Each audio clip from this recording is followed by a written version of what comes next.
Les enfants, et si on allait se promener au pays de Virginie? Je suis Virginie Valls et tous les 15 jours, je vous amène dans ma valise pour aller découvrir l'Aude et les Pyrénées-Orientales. Au travers de cette série de podcasts, je partage avec vous des histoires que j'ai écrites à partir de mes souvenirs d'enfance. Je suis sûre que vous allez apprendre plein de choses sur nos villages et nos traditions.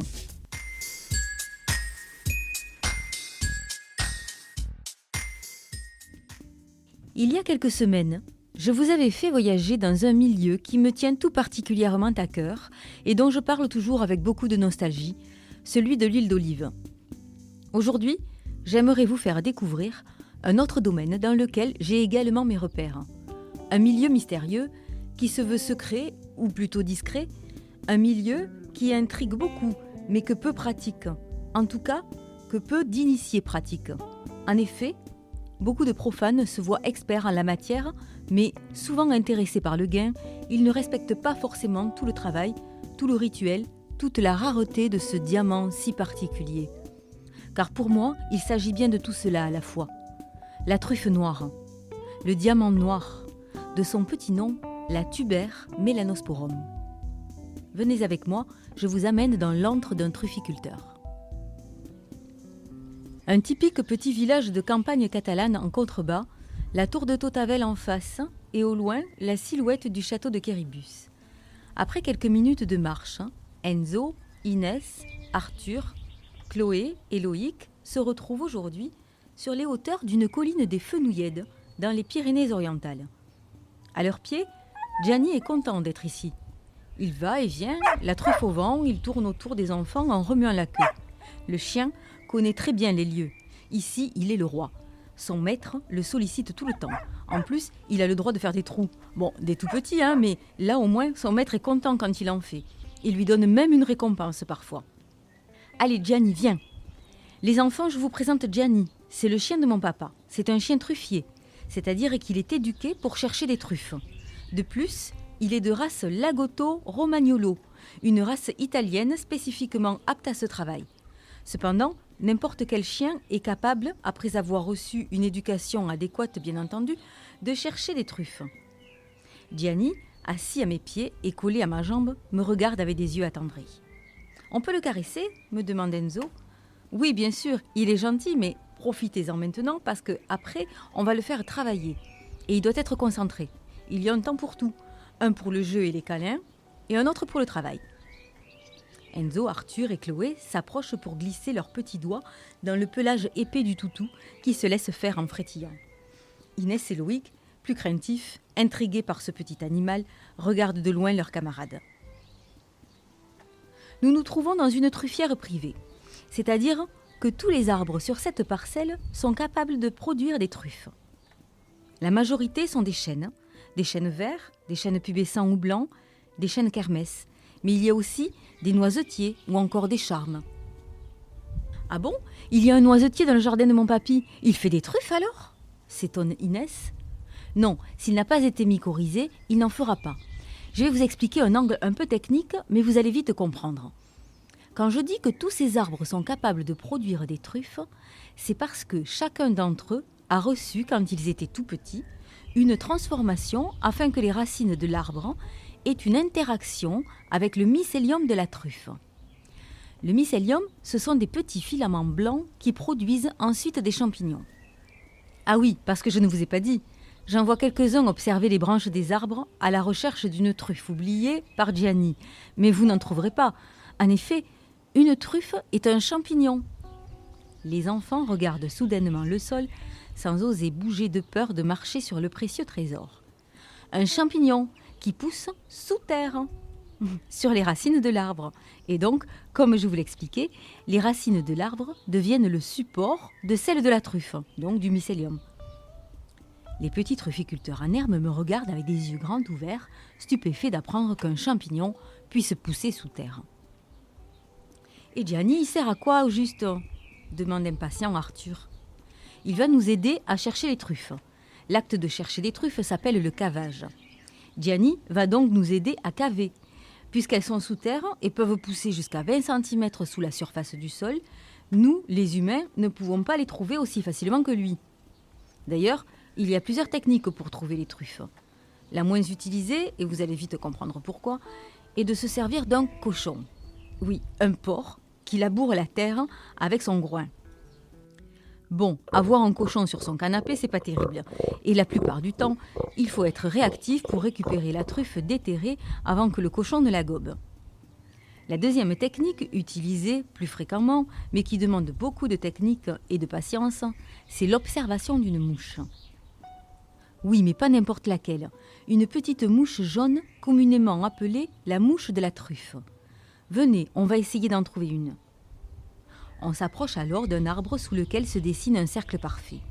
Voyant les enfants intrigués par cette anomalie, je tiens à les rassurer et leur explique qu'il ne s'agit pas de l'œuvre d'un extraterrestre, mais bien d'une réaction de la nature qu'il faut savoir décoder. Il s'agit d'un brûlé, appelé aussi ronde sorcière. C'est un signe que sur les racines de cet arbre, il y a ou il y a eu des truffes. À l'intérieur de ce cercle, plus une seule herbe ne pousse, d'où l'impression qu'un feu a brûlé cette zone autour du tronc. Le diamètre du cercle correspond à l'emplacement des racines. Voyez ces plantes grasses là ? C'est exactement un signe que la truffe peut se cacher sous cet arbre. Accroupissez-vous et on va observer, immobile et sans dire un mot, ce qui se passe sur ce brûlé. Les enfants se mettent à genoux près de moi, tandis que Gianni en profite pour leur donner un coup de langue sur les oreilles au passage. Je prends une petite branche et la passe au ras du sol pour observer l'envol d'une éventuelle mouche. Maintenant, il faut détecter si une mouche vient se poser à un endroit précis. Si c'est le cas, il est possible qu'une truffe s'y cache. Ce sera ensuite à nous de prélever un peu de terre pour la sentir et déceler l'odeur particulière de ce champignon. Nous attendons quelques instants, mais les circonstances ne sont pas appropriées à la venue d'une mouche. Le chien trépigne derrière nous, les enfants se dandinent. Bref, il faut de l'action maintenant, sinon tout le monde va s'endormir. Passons aux choses sérieuses. Puisque nous n'avons pas de cochon, puisque nous ne voyons pas de mouche, on va donc faire appel à notre brave chien. Si lui ne trouve pas de truffes, c'est qu'il n'y en a pas ou qu'elles ne sont pas mûres. Car oui, il est possible qu'il n'y ait pas de truffes malgré les brûlés, malgré le fait que ces arbres soient aptes à en produire. Tout dépend des pluies qu'il a fait durant l'été, tout dépend de la terre, tout dépend du climat. En gros, sur une plantation, seulement 30% des arbres produisent, c'est-à-dire 3 arbres sur 10. La production est donc très irrégulière et le changement climatique n'aide pas. Gianni, au pied, c'est à toi maintenant. Les enfants sourient, le chien remue la queue et s'assoit à côté de moi. Gianni, tu cherches la truffe ? Allez, cherche, Gianni, cherche. J'avance peu à peu autour de l'arbre pour guider mon ami à 4 pattes qui, museau au sol, renifle allègrement la terre. Il fait le tour de l'arbre sans lever un seul instant la tête et s'arrête soudainement à un endroit précis, proche du tronc. Il commence à gémir et gratte la surface de la terre. Je m'approche et m'agenouille à ses côtés. Qu'est-ce qu'il y a, Gianni ? C'est la truffe ? Cherche encore, vas-y, cherche. Qu'est-ce que c'est, Gianni ? Encouragé, le chien gratte maintenant des 2 pattes. La terre vole derrière lui. L'adrénaline monte et les enfants meurent d'envie de s'approcher un peu plus encore, mais ils respectent le travail du chien et restent sagement à leur place. Doucement, Gianni, calme-toi. C'est bien, c'est bien. Stop maintenant, stop. Je le fais arrêter de gratter, car si la truffe n'est pas loin, il risque d'un coup de patte de l'envoyer derrière lui et on risque de ne pas s'en rendre compte. C'est à moi maintenant de prendre le relais. À genoux devant le trou fait par le chien, je me penche et prends de la terre dans ma main. Je la porte à mes narines pour déceler l'odeur de la truffe. En effet, ici, ça sent particulièrement fort. Gianni a raison, il y a bien une truffe là-dessous. Mais où ? Ça, c'est tout le mystère.